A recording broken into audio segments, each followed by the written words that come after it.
So I'm going to talk to you about the political chemistry of oil spills and why this is an incredibly important, long, oily, hot summer, and why we need to keep ourselves from getting distracted. But before I talk about the political chemistry, I actually need to talk about the chemistry of oil. This is a photograph from when I visited Prudhoe Bay in Alaska in 2002 to watch the Minerals Management Service testing their ability to burn oil spills in ice. And what you see here is you see a little bit of crude oil, you see some ice cubes, and you see 2 sandwich baggies of napalm. The napalm is burning there quite nicely. And the thing is that oil is really an abstraction for us as the American consumer. We're 4% of the world's population. We use 25% of the world's oil production. And we don't really understand what oil is until you check out its molecules. And you don't really understand that until you see this stuff burn. So this is what happens as that burn gets going. It takes off. It's a big whoosh. I highly recommend that you get a chance to see crude oil burn someday, because you will never need to hear another poli-sci lecture on the geopolitics of oil again. It'll just bake your retinas. So there it is. The retinas are baking. Let me tell you a little bit about this chemistry of oil. Oil is a stew of hydrocarbon molecules. It starts off with the very small ones, which are 1 carbon, 4 hydrogen. That's methane. It just floats off. Then there's all sorts of intermediate ones with middle amounts of carbon. You've probably heard of benzene rings. They're very carcinogenic. And it goes all the way over to these big, thick, galumphy ones that have hundreds of carbons, and they have thousands of hydrogens, and they have vanadium and heavy metals and sulfur and all kinds of craziness hanging off the sides of them. Those are called the asphaltenes. They're an ingredient in asphalt. They're very important in oil spills. Let me tell you a little bit about the chemistry of oil in water. It is this chemistry that makes oil so disastrous. Oil doesn't sink. It floats. If it sank, it would be a whole different story as far as an oil spill. And the other thing it does is it spreads out the moment it hits the water. It spreads out to be really thin, so you have a hard time corralling it. The next thing that happens is the light ends evaporate, and some of the toxic things float into the water column and kill fish eggs and smaller fish and things like that, and shrimp. And then the asphaltenes, and this is the crucial thing. The asphaltenes get whipped by the waves into a frothy emulsion, something like mayonnaise. It triples the amount of oily, messy goo that you have in the water, and it makes it very hard to handle. It also makes it's very viscous. When the Prestige sank off the coast of Spain, there were big floating cushions, the size of sofa cushions, of emulsified oil with the consistency or the viscosity of chewing gum. It's incredibly hard to clean up. And every single oil is different when it hits water. When the chemistry of the oil and water also hits our politics, it's absolutely explosive. For the first time, American consumers will kind of see the oil supply chain in front of themselves. They have a eureka moment when we suddenly understand oil in a different context. So I'm going to talk just a little bit about the origin of these politics, because it's really crucial to understanding why this summer is so important, why we need to stay focused.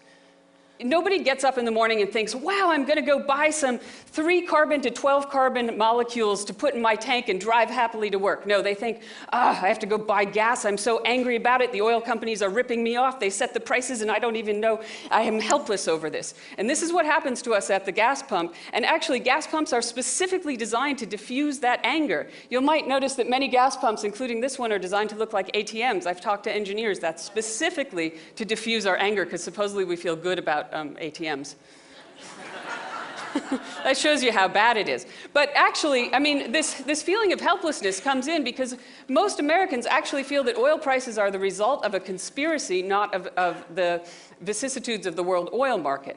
And the thing is, too, is that we also feel very helpless about the amount that we consume, which is somewhat reasonable because, in fact, we have designed a system where if you want to get a job, it's much more important to have a car that runs, to have a job and keep a job, than to have a GED. And that's actually very perverse. Now, there's another perverse thing about the way we buy gas, which is that we'd rather be doing anything else. This is BP's gas station in downtown Los Angeles.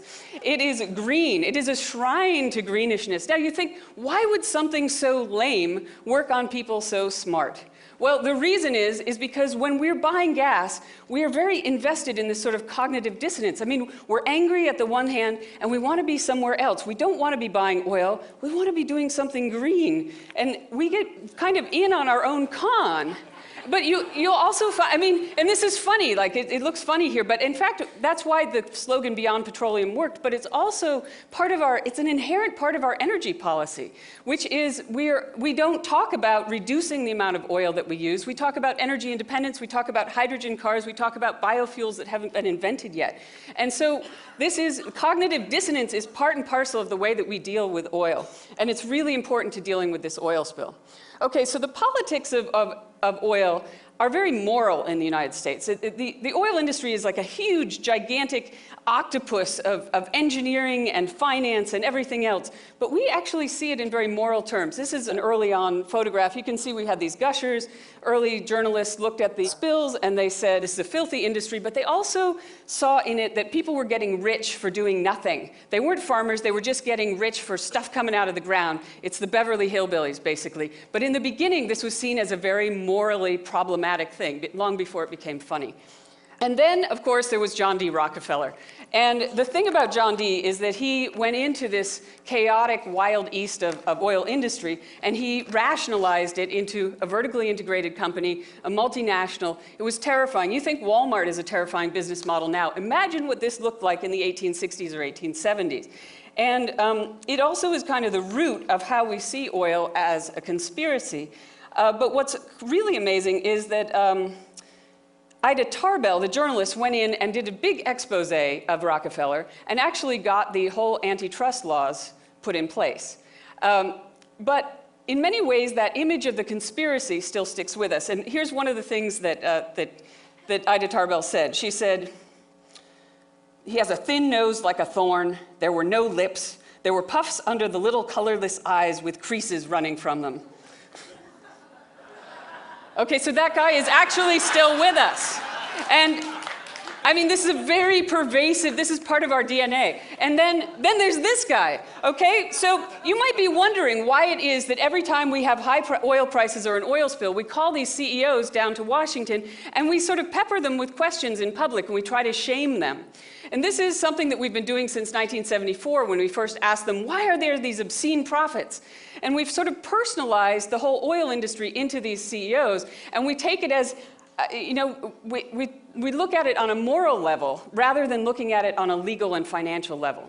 And so I'm not saying that these guys aren't liable to answer questions. I'm just saying that when you focus on whether they are or are not a bunch of greedy bastards, you don't actually get around to the point of making the laws that are either going to change the way they operate or you're going to get around to really reducing the amount of oil and reducing our dependence on oil. So I'm saying this is kind of a distraction. But it makes for good theater, and it's powerfully cathartic, as you probably saw last week. So the thing about water oil spills is that they are very politically galvanizing. I mean, these pictures, this is from the Santa Barbara spill. You have these pictures of birds. They really influence people. When the Santa Barbara spill happened in 1969, it formed the environmental movement in its modern form. It started Earth Day. It also put in place the National Environmental Policy Act, the Clean Air Act, the Clean Water Act. Everything that we are really stemmed from this period. I think it's important to kind of look at these pictures of the birds and understand what happens to us. Here we are, normally we're standing at the gas pump and we're feeling kind of helpless. We look at these pictures and we understand for the first time our role in the supply chain. We connect the dots in the supply chain, and we have this kind of, as voters, we have kind of a eureka moment. This is why these moments of these oil spills are so important. But it's also really important that we don't get distracted by the theater or the morals of it. We actually need to go in and work on the roots of the problem. One of the things that happened with the two previous oil spills was that we really worked on some of the symptoms. We were very reactive as opposed to being proactive about what happened. And so what we did was we made moratoriums on the east and west coasts on drilling. We stopped drilling in Anwar.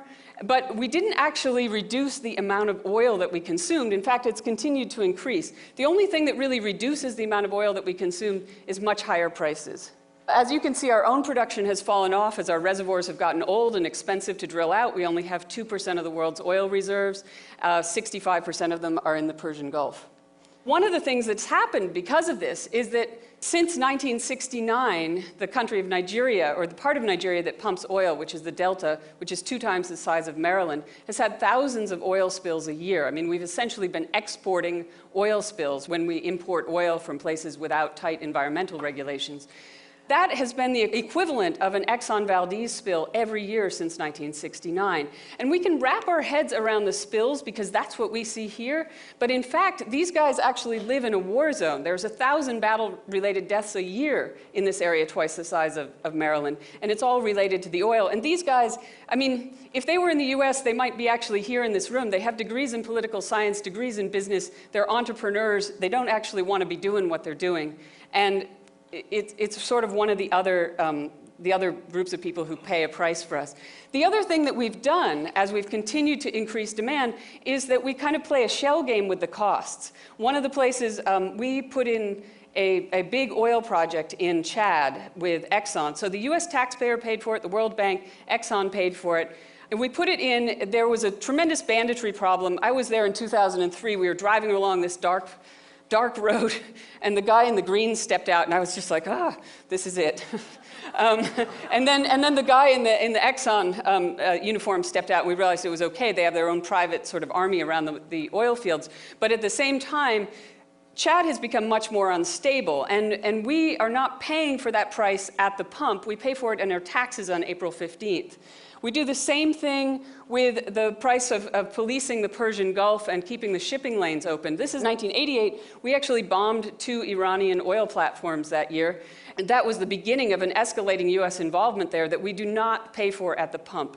We pay for it on April 15th. We can't even calculate the cost of this involvement. The other place that is sort of supporting our dependence upon oil and our increased consumption is the Gulf of Mexico, which was not part of the moratoriums. Now, what's happened in the Gulf of Mexico is you can see this is a minerals management diagram of wells for gas and oil. It's become this intense industrialized zone. It doesn't have the same resonance for us that the Arctic National Wildlife Refuge has, but it should. I mean, it's a bird sanctuary. Also, every time you buy gasoline in the United States, half of it is actually being refined along the coast because the Gulf actually has about 50% of our refining capacity and a lot of our marine terminals as well. So the people of the Gulf have essentially been subsidizing the rest of us through a less clean environment. And finally, American families also pay a price for oil. Now, on the one hand, the price at the pump is not really very high when you consider the actual cost of the oil. But on the other hand, the fact that people have no other transit options means that they pay a large amount of their income into just getting back and forth to work, generally in a fairly crummy car. If you look at people who make $50,000 a year, they have 2 kids, they might have 3 jobs or more because they have to really commute. They're actually spending more on their car and fuel than they are on taxes or on health care. And the same thing happens at the 50th percentile of around 80,000. Gasoline costs are a tremendous drain on the American economy, but they're also a drain on individual families, and it's kind of terrifying to think about what happens when prices get higher. So what I'm going to talk to you about now is, what do we have to do this time? What are the laws? What do we have to do to keep ourselves focused? One thing is we need to stay away from the theater. We need to stay away from the moratoriums. We need to focus really back again on the molecules. The moratoriums are fine, but we do need to focus on the molecules, on the oil. One of the things that we also need to do is we need to try to not kind of fool ourselves into thinking that you can have a green world before you reduce the amount of oil that we use. We need to focus on reducing the oil. What you see in this top drawing is a schematic of how petroleum gets used in the US economy. Comes in on the side. The useful stuff is the dark gray, and the unuseful stuff, which is called the rejected energy, the waste, goes up to the top. Now, you can see that the waste far outweighs the actual useful amount. And one of the things that we need to do is not only fix the fuel efficiency of our vehicles and make them much more efficient, but we also need to fix the economy in general. We need to remove the perverse incentives to use more fuel. For example, we have an insurance system where the person who drives 20,000 miles a year pays the same insurance as somebody who pays 3,000.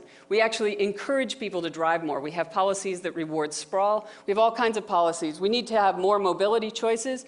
We need to make the gas price better reflect the real cost of oil. And we need to shift subsidies from the oil industry, which is at least $10 billion a year, into something that allows middle-class people to find better ways to commute, whether that's getting a much more efficient car and also kind of building markets for new cars and new fuels down the road. This is where we need to be. We need to kind of rationalize this whole thing. And you can find more about this policy. It's called STRONG, which is Secure Transportation Reducing Oil Needs Gradually. And the idea is, instead of being helpless, we need to be more strong. They're up at newamerica.net. What's important about these is that we try to move from feeling helpless at the pump to actually being active, and to really sort of thinking about who we are, having kind of that special moment where we connect the dots actually at the pump. Now, supposedly, oil taxes are the third rail of American politics, the no-fly zone. I agree that $1 a gallon on oil is probably too much, but I think that if we started this year with 3 cents a gallon on gasoline and upped it to 6 cents next year, 9 cents the following year, all the way up to 30 cents by 2020, that we could actually significantly reduce our gasoline consumption, and at the same time we would give people time to prepare, time to respond, and we would be raising money and raising consciousness at the same time. Let me give you a little sense of how this would work. This is a gas receipt, hypothetically, for a year from now. The first thing that you have on the tax is you have a tax for a stronger America, 33 cents. So you're not helpless at the pump.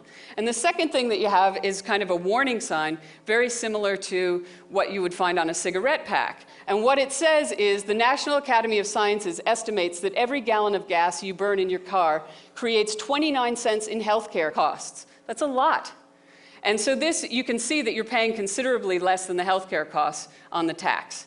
And it also, the hope is that you start to be connected to the whole greater system. And at the same time, you have a number that you can call to get more information on commuting or a low-interest loan on a different kind of car, or whatever it is that you're going to need to actually reduce your gasoline dependence. With this whole sort of suite of policies, we could actually reduce our gasoline consumption, or our oil consumption, by 20% by 2020, so 3 million barrels a day. But in order to do this, one of the things that we really need to do is we need to remember we are people of the hydrocarbon. We need to keep our minds on the molecules and not get distracted by the theater, not get distracted by the cognitive dissonance of the green possibilities that are out there. We need to kind of get down and do the gritty work of reducing our dependence upon this fuel and these molecules. Thank you.